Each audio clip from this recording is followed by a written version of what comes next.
My name is Amelia. I'm 49 years old. I work part-time and live with my husband, Benjamin, and our daughter, Sophia, as a family of 3. Our eldest son, Liam, is 26 years old, and a few years ago, he got married to Olivia, who was working at the same company. Upon getting married, Liam moved out, and he's currently in the midst of newlywed life. Perhaps influenced by Liam, even Sophia, who had always said she would never live alone, suddenly announced that she's leaving home. My daughter said, "I'm already 23 years old, so don't try to hold me back." She began gradually preparing for living on her own. I had thought that Sophia would stay at home a bit longer, so the idea of being alone with Benjamin in the future made me a bit melancholic. 10 years ago, Benjamin had an affair with a young colleague from his company. The affair partner also had a partner, making it what they call a double affair. I later heard from Benjamin, but apparently, they both felt reassured by the fact that the affair was purely physical, given that the other person also had a spouse.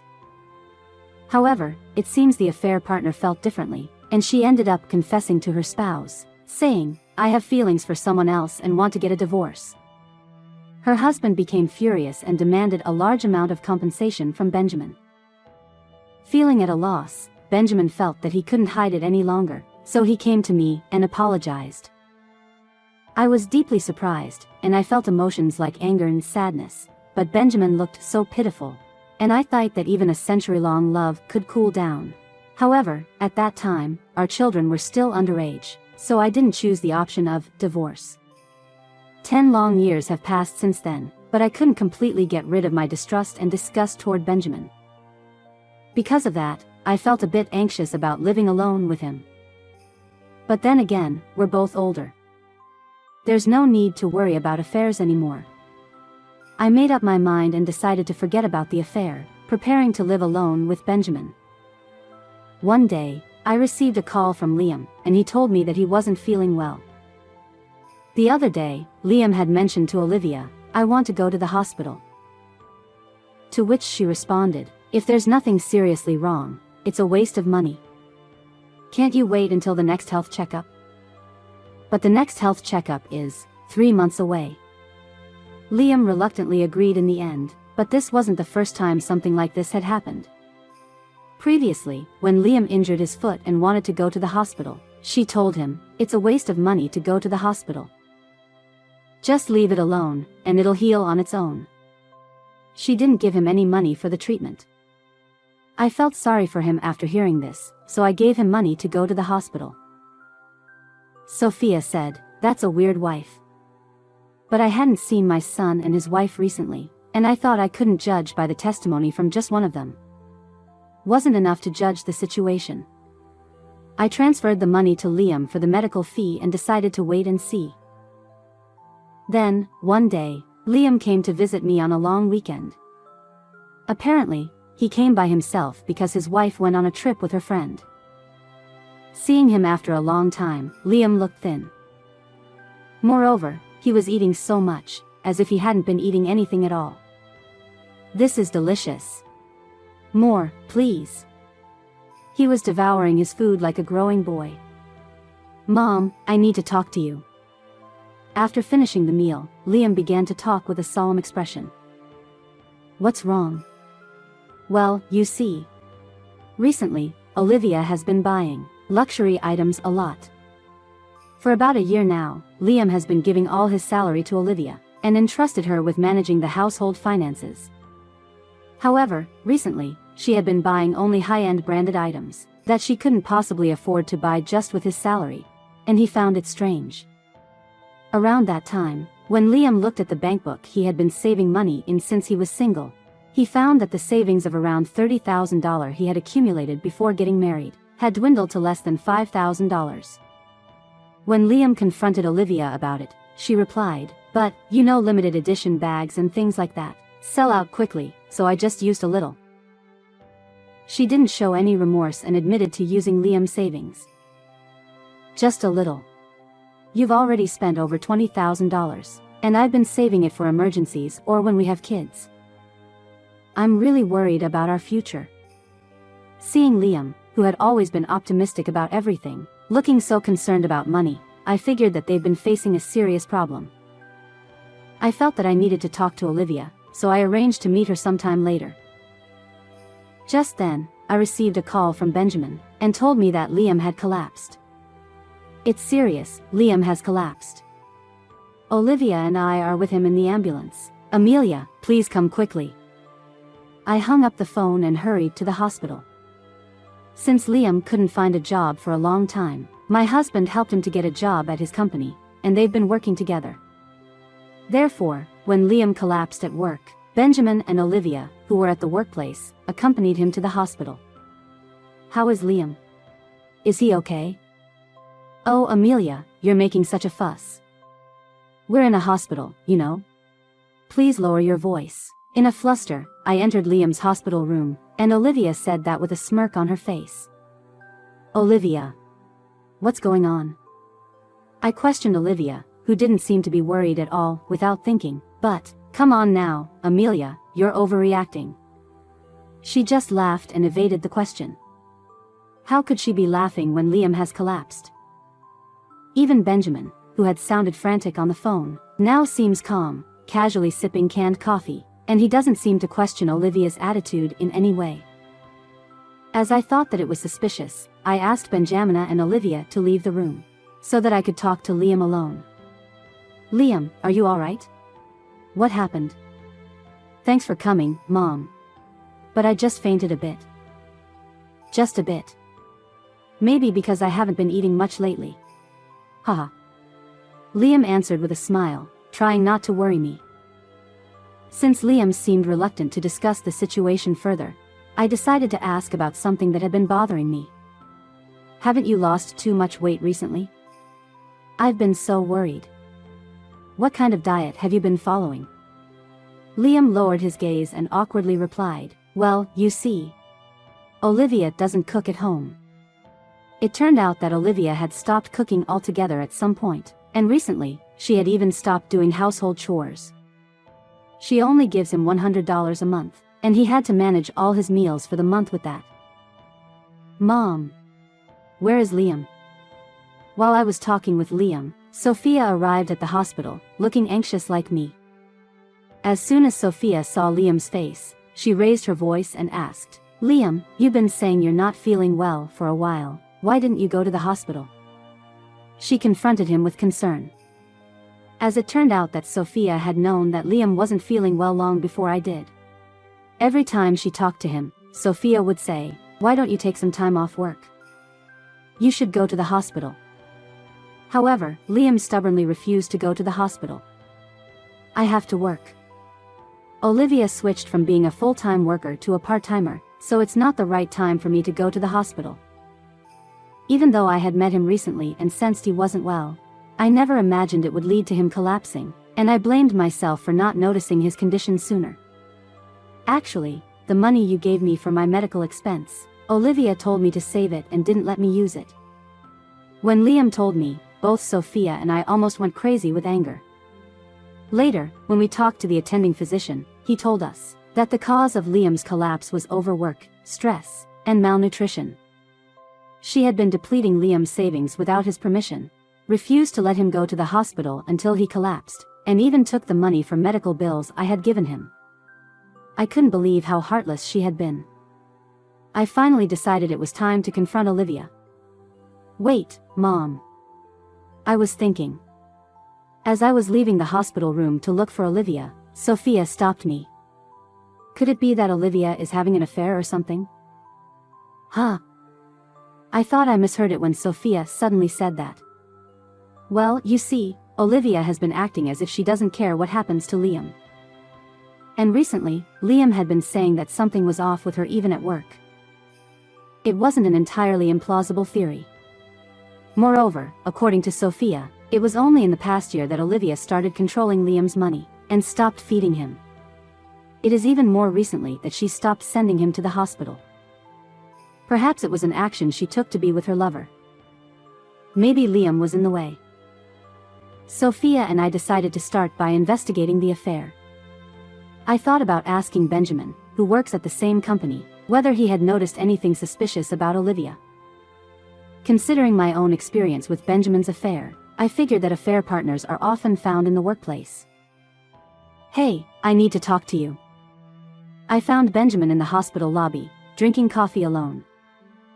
I asked him if there were any employees at the company who seemed close to Olivia, or if he had noticed any unusual behavior. "I don't really know. I don't have much interaction with Olivia at work anyway." When I mentioned Olivia's name, Benjamin became fidgety and uneasy, clearly trying to hide something. Perhaps Benjamin knew about Olivia's affair. Her lover may be his colleague, or he has seen them having an affair. If for any reason Benjamin was being blackmailed or threatened, Liam's safety could be at risk. Feeling this way, I hurriedly bought a voice recorder and set it up in Liam's hospital room. This was a lesson I had learned from when Benjamin had an affair. Never did I imagine it would come in handy like this. It felt ironic, but right now, Liam's safety was paramount. The next day, when Liam, Sophia, and I checked the voice recorder, we found something shocking recorded on it. It was an audio recording of a conversation between Benjamin and Olivia, made while Liam was asleep after Sophia and I had returned home yesterday. "It's not looking good. Amelia might have noticed the affair." It was an audio recording of Benjamin fussing that I had noticed, perhaps because I had probed his movements. Just as Sophia had suspected, it seemed Olivia was indeed having an affair. Meeting at work should be avoided. If this continues, this might lead to a divorce. Initially, I thought Benjamin, who knew about Olivia's affair, was warning her about it. However, Benjamin's words took an unexpected turn. "We should break up. We need to stop this affair." Stunned by his words, the three of us froze in place. What? What does this mean? Dad and Olivia. Sophia was upset and looked at my face and Liam's face alternately. Despite our bewildered state, the voice recorder continued to play, revealing one shocking statement after another. "It's unfair after I've weakened Liam to this point. I prevented him from going to the hospital, and I didn't even give him food. I never told you to go that far. But if your wife has already found it out, there's no turning back. Let's get rid of Liam and be together." The voice recorder continued to play the conversation between Olivia, who was trying to manipulate Benjamin, and Benjamin, who was silent as if he was thinking really hard. "Tomorrow, I'll mix some medicine into Liam's drink.